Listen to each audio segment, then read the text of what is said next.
episode 24. Ella menjambak rambut suaminya.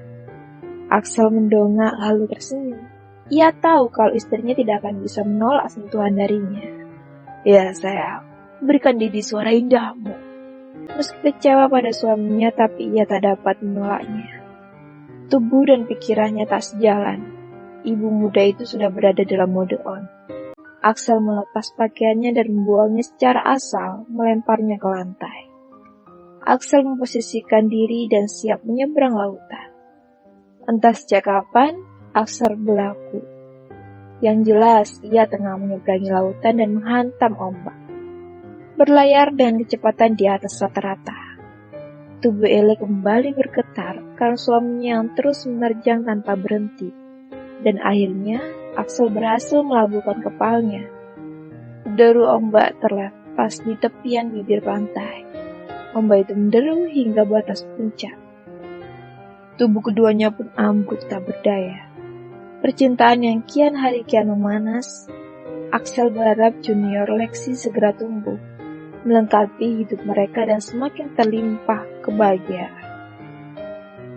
Pagi ini Lexi menangis. Carla yang mendengar pun merasa aneh. Dengan cepat ia segera menemuinya di kamar Loren. Lexi tengah sendirian di dalam kamar sana. Cuk cuk cuk. Carla meraih tubuh bayi itu, lalu mengedarkan pandangannya. Di mana Loren? Tanyanya sendiri. Tak lama, Ele pun berlari kecil sambil mengikat rambutnya dengan asal. Ia baru terbangun dari tidurnya. Ia mendengar tangisan anaknya. Miss, kenapa Lexi? Kenapa dia menangis? Di mana Loren? Tanya Ele tanpa jeda. Ele langsung mengambil alih Lexi dari pangkuan Carla. Ada apa? Pagi-pagi sudah berisik. Tanya Axel ikut menyusul. Tak biasanya tangisan Lexi terdengar. Loren tidak ada. Lexi sendirian di sini. Jawab Carla. Axel membuka lemari pakaian Loren. Seperti dugaannya, lemari itu terlihat kosong.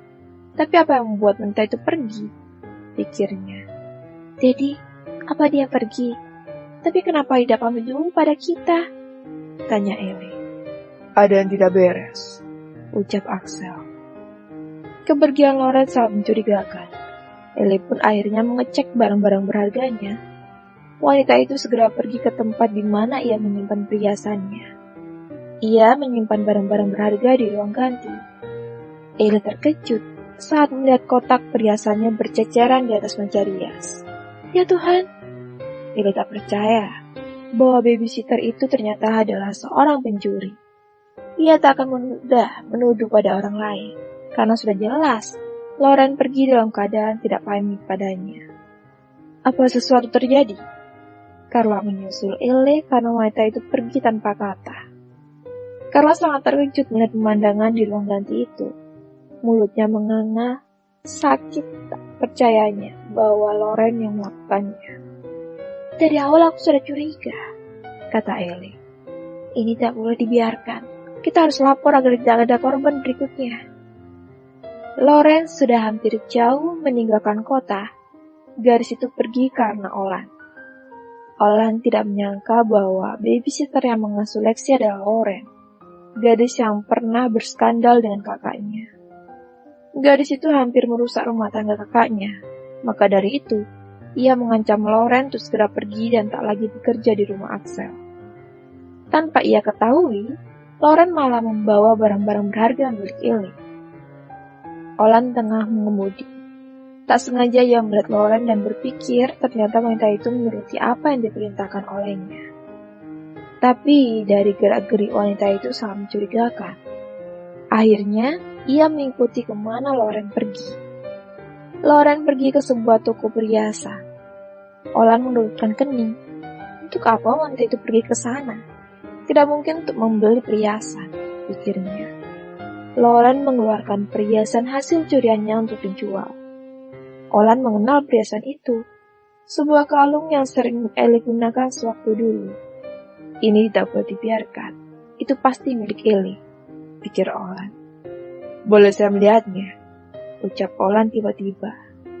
Loren yang terkejut langsung menyapu perhiasan di atas meja itu dengan tangan. Kenapa pria itu selalu menggagalkan rencananya? Pikirnya. Saat Loren akan pergi, dengan sigap Olan menahan kepergiannya. Kamu tidak bisa kabur, atau aku akan melaporkanmu pada polisi, sergah Olan. Lepas, seru Loren. Ia menarik tangannya yang digenggam oleh Olan.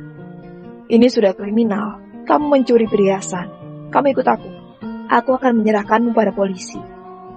Loren menatap tajam wajah Olan. Oke, aku akan ikut denganmu. Tapi biarkan aku menjual perhiasan ini. Anggap aku sial bertemu denganmu. Enak saja, ini bukan milikmu. Perhiasan ini harus dikembalikan. Kalau kau mau menjebloskanku ke dalam penjara, berikan aku sejumlah uang. Bukannya tak ingin rugi, jika akhirnya ia harus mendekam di penjara, setidaknya ia bisa membayar tagihan rumah sakit. Semuanya tidak akan selesai dengan uang. Loren, ayo ikut aku, ajak Olan. Oh ya?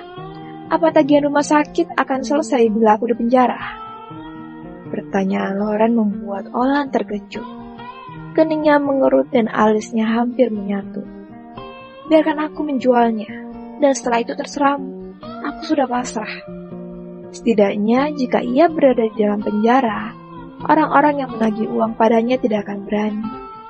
Loren terjerat dengan seseorang. Saudara kembarnya yang berhutang, ia malah kena getahnya. Tak ada yang tahu bahwa ia memiliki saudara kembar, dan ia harus menyelamatkan saudara kembarnya itu. Loren terpaksa mencuri perhiasan itu. Ia pikir masalahnya tidak akan serumit ini. Siapa yang ada di rumah sakit? Tanya Olan. Bukan urusanmu, jawab Loren. Jualah, itu hasil curianmu.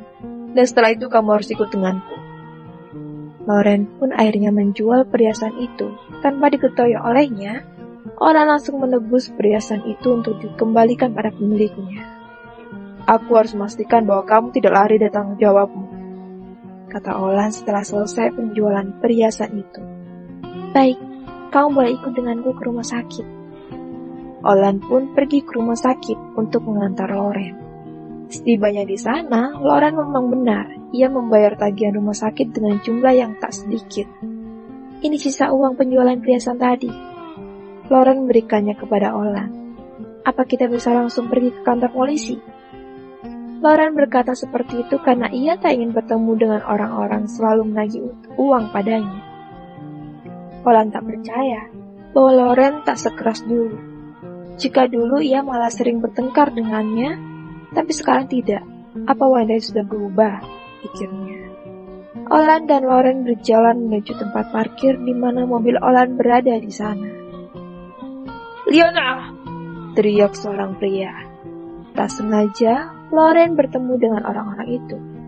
Loren menarik tangan Olan untuk segera pergi dari sana. Olan bingung. Pria tadi memanggil nama Liona. Tapi kenapa Loren berusaha menghindar? Hei, kenapa kita harus terburu-buru? Siapa Liona? Dia memanggil Liona, bukan manggilmu, ujar Olan. Tidak ada waktu untuk menjelaskan semuanya sekarang. Yang dipikirkan Loren sekarang yaitu kabur. Orang-orang itu tak boleh tahu bahwa ia memiliki saudara kembar dan berada di rumah sakit saat ini. Di tempat lain, Ellie tengah bersama Carla.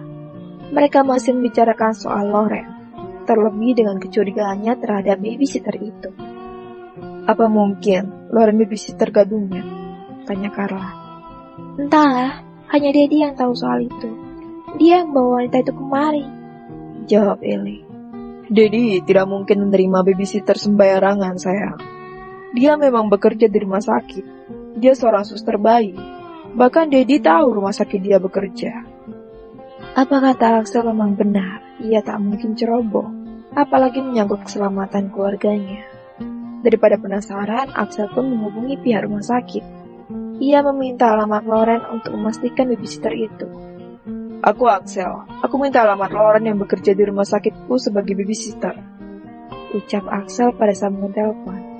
Maaf Tuan, nama yang bekerja di rumah Tuan bukan Loren, tapi Liona. Dia bekerja sebagai babysitter di rumah Anda? Apa ada masalah? Tanyanya di seberang sana. Liona, ulang Axel. Ya, Liona. Axel langsung menutup panggilan karena merasa aneh. Yang benar yang mana? Leona apa Loren? Apa mereka orang yang berbeda? Pikirnya. Bagaimana? Apa katanya? Tanya Josh. Ini aneh. Suster tadi bilang namanya bukan Loren, tapi Leona. Apa mungkin mereka kembar?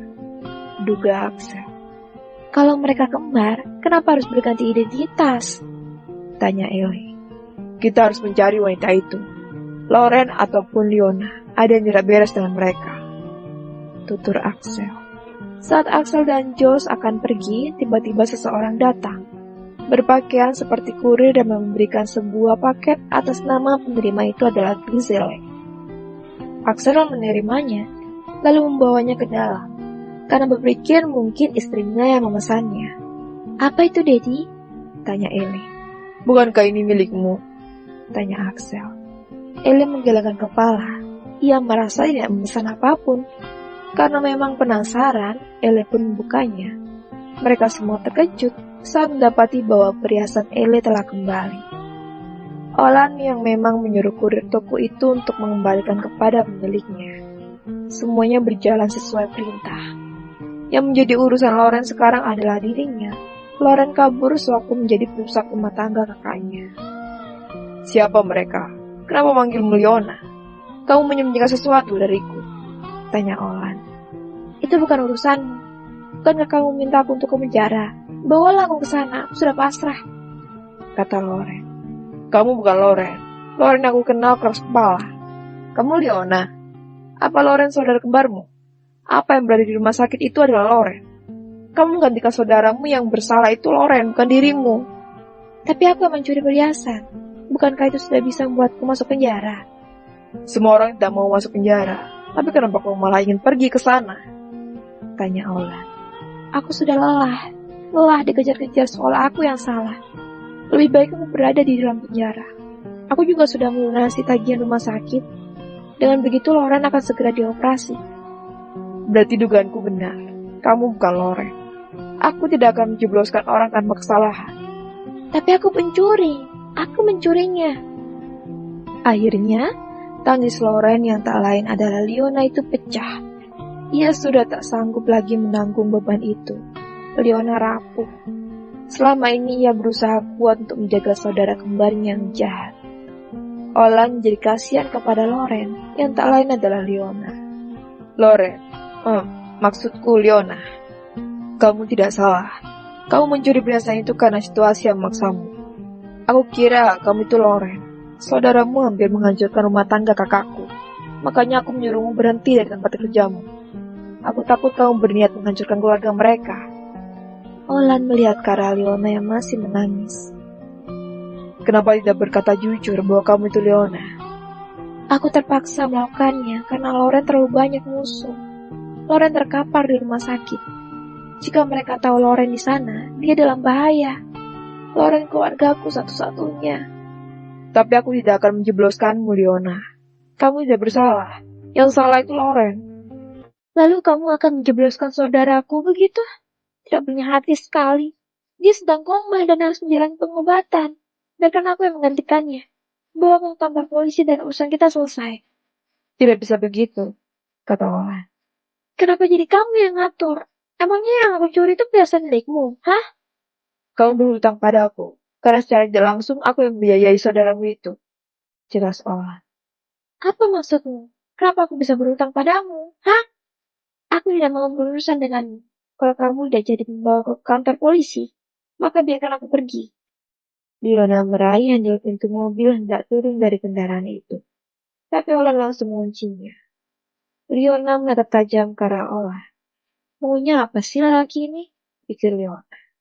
Kamu berhutang padaku, dan kamu harus membayarnya. Aku sudah mengembalikan perhiasan itu kepada mereka. Ujar Olan. Apa? Kamu menjebakku? Lebih baik aku di penjara daripada harus berurusan denganmu. Menurut Leona, Olan pria yang sangat menyebalkan. Ancamannya kemarin yang menyuruhnya berhenti membuatnya kesal. Aku tidak sudi berurusan denganmu. Aku membayarnya. Tapi tidak sekarang, karena aku tidak punya uang. Kamu tidak perlu membayarnya. Cukup melakukan apa yang aku suruh. Kamu harus selalu ada saat aku butuhkan. Bagaimana? Olan memberikan tawaran untuk Leona. Syaratnya cukup mudah. Ia yakin kalau wanita itu pasti mau melakukannya. Justru ini keberuntungan bagi wanita itu, pikirnya. Apa yang harus aku lakukan? Liona pun akhirnya penasaran, karena ia tak mungkin bayar hutangnya yang cukup besar. Kamu cuma perlu menemui orang tuaku dan mengaku bahwa kamu adalah pacarku. Apa? Mata Liona melotot. Tak percaya apa yang diminta laki itu. Jangan bercanda. Itu udah gampang. Membohongi orang tua itu dosa. Aku tidak mau dosaku bertambah dan keinginan gilamu itu. Cari saja wanita bayaran. Liona menolak mentah-mentah keinginan orang. Kurang ajar. Berani sekali dia menolakku. Siapa dia? Baru kali ini ia ditolak. Di luaran sana banyak yang mengantri ingin jadi kekasihnya. Dan Liona malah menolaknya. Kamu cukup tampan. Kenapa harus cari kekasih pura-pura? Apa emang tidak laku? Ledek Liona. Enak saja tidak laku. Aku tidak sembarang menjadi pasangan. Orang tuaku berniat menjodohkanku. Perjodohan itu akan badak kalau aku mengenalkan seorang gadis pada mereka. Tapi kenapa harus aku? Aku tidak mau terlibat. Tolak Liona. Baik, kalau kamu tidak mau, kamu cukup kembalikan uang itu besok. Aku beri waktu kamu 1 hari. Liona membuyarkan kedua mata. Yang benar saja. Dari mana ia mendapatkan uang sebanyak itu dalam 1 hari? Menjebol ATM baru ia bisa membayar utang puluhan jutaan itu, pikirnya. Untuk saat ini, Leona mengiyakan saja karena ia ingin terbebas dari laki itu. Oke, aku setuju. Jadi biarkan aku pergi, ucap Leona. Apa jaminannya? Bisa saja kamu kabur dariku dan tidak menemuiku. Jaminannya, Loren. Kamu boleh menjebloskan dia ke penjara kalau aku tidak menepati janjiku. Baiklah, kamu boleh pergi. Besok jam 5 sore kita bertemu di taman dekat rumah sakit. Liana berpikir harus mencari uang kemana sebanyak itu. Pikirannya sangat kalut. Ia terus berjalan tanpa arah. Lebih baik berurusan dengan musuh Loren daripada dengan pria menurutnya paling menyebalkan. Mencari kesempatan dalam kesempitan. Jadi pacar pura-pura. Ya benar saja. Tutup Leona di sepanjang jalan. Hari sudah mulai gelap. Tubuhnya sudah sangat lelah. Ia putuskan untuk pulang ke rumah yang selama ini menjadi tempat tinggalnya.